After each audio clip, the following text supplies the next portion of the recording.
ప్రభుని స్తుతిస్తూ ఉన్నా, ప్రభుని ఆరాధిస్తూ ఉన్నా, ప్రభుని కనపరుస్తూ ఉన్నా. ఆయన దయాళుడు, ఆయన దయగలిగిన దేవుడు. కీర్తనకారుడు యెహోవా దయాళుడు, ఆయనకు కృతజ్ఞతాస్తుతులు చెల్లించుడి. ఎవరు ఈ మాట పలకాలి?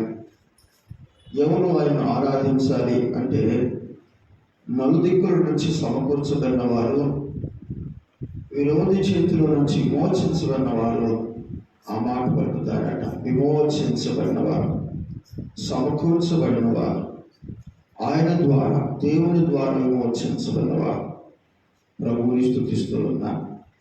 యెహోవా దయాళుడు, యెహోవాను స్తుతించుడి, ఆయన నామమును కీర్తించుడి, అది మనోహరము. ప్రభువుని మనం స్తుతించే వారిగా ఉండాలి, ప్రభువుని మనం కనపరిచే వారిగా ఉండాలి. 4వ వచనం, యెహోవా తన కొరకు యాకోబును ఏర్పరచుకొనెను, తనకు స్వకీయ ధనముగా ఇశ్రాయేలును ఏర్పరచుకొనెను. దేవుడు యాకోబును ఏర్పరచుకున్నాడు.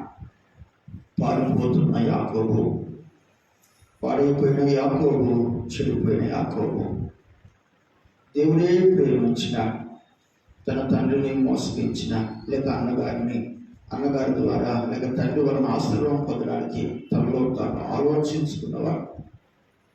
కానీ దేవుడు యాకోబును ప్రేమించిన, దేవుడు యాకోబుని అనుకున్నాడు.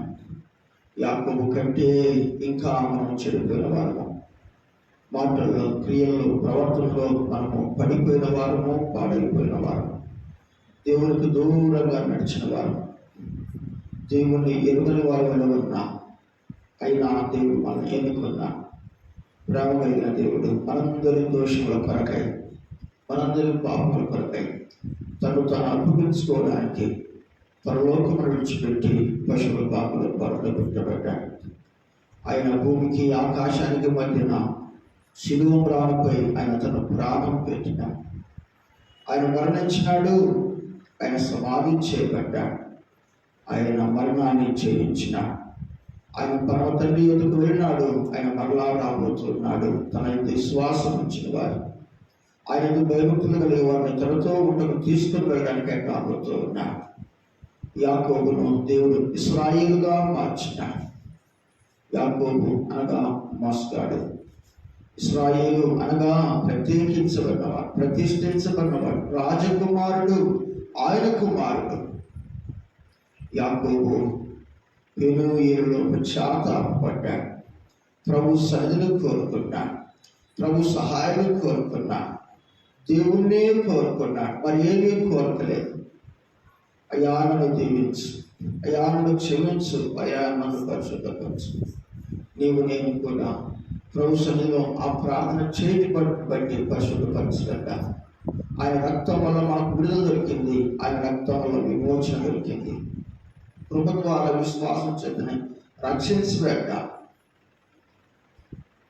పాడైపోయిన వారు, పతనమైపోయిన వారు, మరణానికి సిద్ధంగా ఉన్న, పాతాళమై పరిగెడుతూ ఉన్నా, నిత్యనాశనం సిద్ధంగా ఉన్న ప్రేమ కలిగిన దేవుడు మనం చూచి, ప్రేమించి, కనికరించి, ఆకర్షించి, ఆయనే మన స్థానంలో తను తాను శిలువ మరణానికి అప్పగించుకున్నాడు. దేవుని కృప కలిగిన దేవుడు శిక్షకు, మరణానికి పాత్రమైనగా మన స్థానంలో ఆయన తను తాను అప్పగించుకున్నాడు. ఎన్నికలేని మనం ఎన్నుకొని దేవుడు హెచ్చరించిన, దేవుడు యాకోబును ఏర్పరుచుకున్నాడు. ఇశ్రాయేలును స్వకీయ జనముగా, స్వకీయ ధనముగా ఇశ్రాయేలును ఏర్పరచుకున్నాడు. స్వకీయ ధనముగా, నా ధనం నాది. దేవుడు ఇశ్రాయేలును కోరుకున్నాడు. నీవు, నేను, మనం కూడా దేవుని దృష్టిలో అమూల్యమైన వారు, అమూల్యమైన ముత్యముగా, అమూల్యమైన సొత్తుగా ప్రభు తన ప్రాణం పెట్టి మనల్ని కొన్నాడు. ప్రభువు ప్రాణం పెట్టి నిన్ను నన్ను కొన్నాడు. మనము ఆయన వారం, ఆయన సొత్తు. ఏంటి మన విలువ? ఏంటి మన స్థానం? ఏంటి మన స్థితి? ఈ లోకంలో మనకంటూ స్థానమే లేదు. ఎన్నికలేని వారు, తృణీకరించబడిన వారు, దేవుణ్ణి ఎరగని వారము, దేవుడు లేని వారు, పాడైపోయిన వారు, పతనమైపోయిన వారు, శిక్షకు పాత్రులము, ఉగ్రతకు పాత్రులము, దేవుని కోపాగ్ని కింద ఉన్నవారు, విరోధులమై ఉన్నవారు, దూరస్తులమై ఉన్నవారు, నిత్య నాశనానికి సిద్ధంగా ఉన్నవారు, అయినా రామగలిగిన దేవుడు మనల్ని కొన్నాడు. ప్రాణమును పెట్టి కొన్నా, రక్తమును ధారపోసి కొన్నా, క్షమించి పరిశుద్ధపరిచి నా సొత్తు అన్నా. యాకోబును ఇశ్రాయేలుగా మార్చి స్వకీయ ధనముగా కోరుకున్న దేవుడే నేను నన్ను కోరుకున్నా. తర్వాత వచ్చినాను ఐగుప్తులో జరిగిన సంఘటన మనం చదువుతాం. ఆయన గొప్పవాడు. ఆయన ఆకాశమందును, భూమి అందును, సముద్రముల యందును ఆయనకి ఇష్టమైనదంతా జరిగించేవాడు. ఆయన సృష్టిపై సర్వాధికారం కలిగిన వాడు. ఆయన సర్వాధికారి అయిన దేవుడు. ఆయనే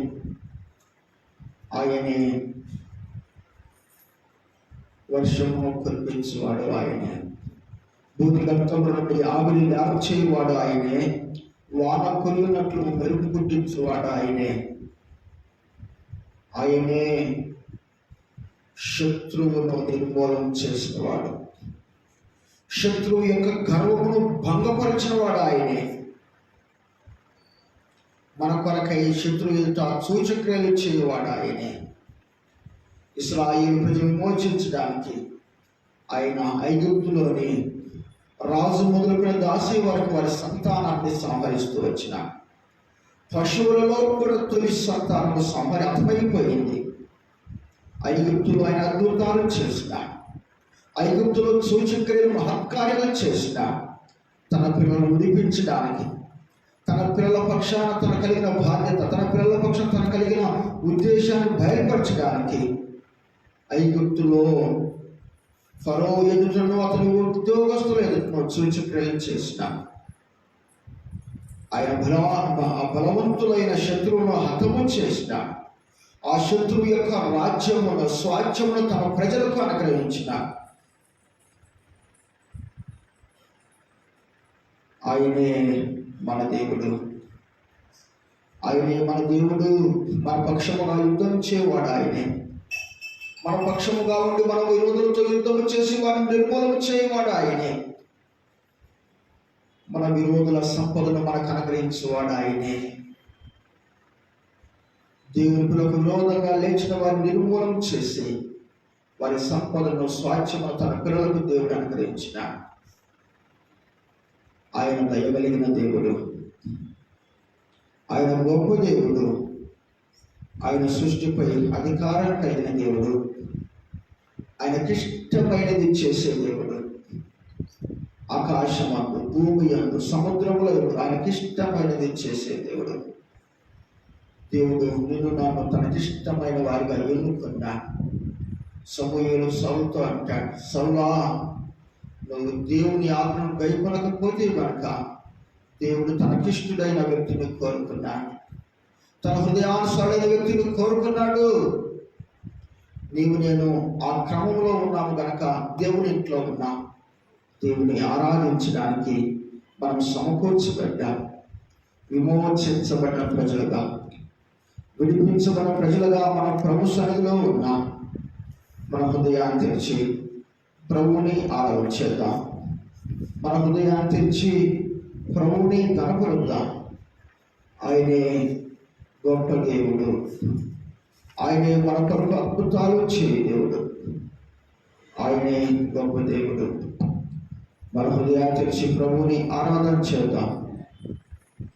మన హృదయాన్ని తెరిచి ప్రభువుని కనపరుద్దాం.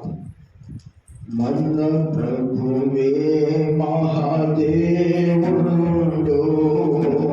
గణపతి